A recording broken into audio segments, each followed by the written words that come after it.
We see images of kudzu overtaking entire fields every day as we drive down the highways. I've often wondered where kudzu comes from and how fast does it actually grow. Through my research, I discovered many fascinating facts about this vine and that we will see all over the place. In my speech today, I will answer the questions: what is it and where does it come from? Is it helpful or harmful, and is it possible to get rid of? Kudzu is climbing, semi-woody, perennial vine in the pea family. Its root can be larger than a human. It measures more than 7 inches in diameter, 6 feet or more in length, and can weigh over 400 pounds. As many as 30 vines can grow from a single root. Kudzu vines grow upward of 60 feet per season, which averages about 1 foot per day. You could literally sit beside it and watch it grow. Kudzu was originally brought here from Asia in the late 19th century. It was introduced as a garden accessory providing shade in the 1876 Philadelphia Centennial Exposition. They envisioned it growing much like you see wisteria growing today.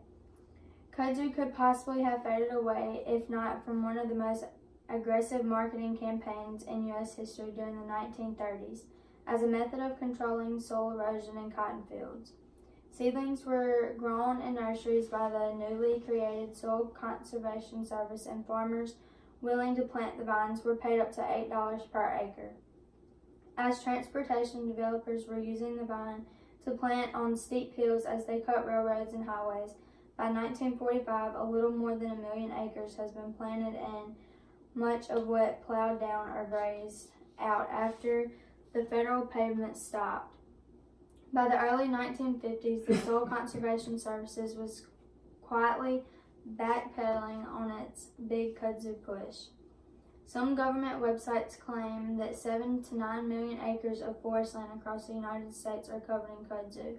However, the U.S. Forest Services report that it's only about 227,000 acres, which is only about 1/10 of 1% of the South's 200 million acres of forest. Growth rates are currently only about 2,500 acres per year. While we think when we drive by it goes on forever, it actually doesn't extend much farther than what we can actually see from the road. Is there a way kudzu can help us, or is it doing more harm than good?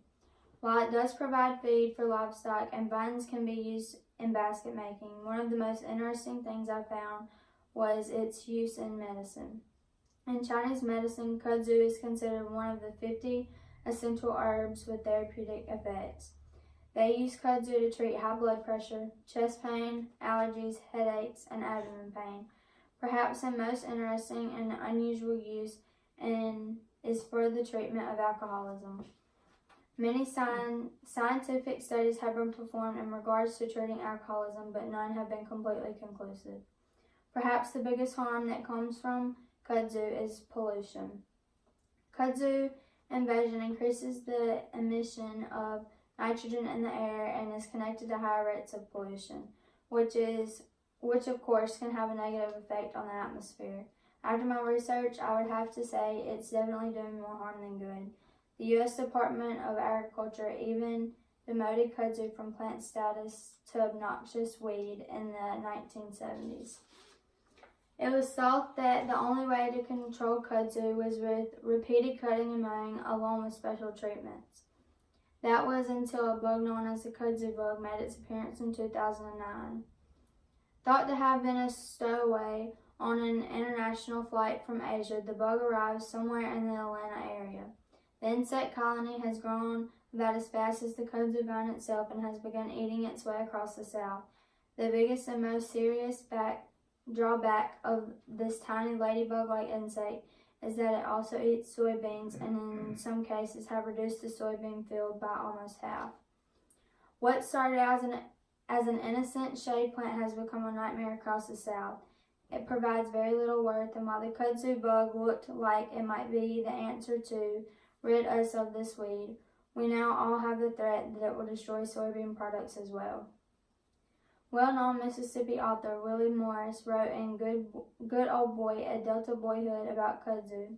I thought the whole world would someday be covered by it, that it would grow as fast as Jack's beanstalk, and that every person on earth would have to live forever knee-deep in its leaves. While we still see kudzu every day, almost everywhere we look, thankfully, I don't think we'll be living in the world Willie wrote about.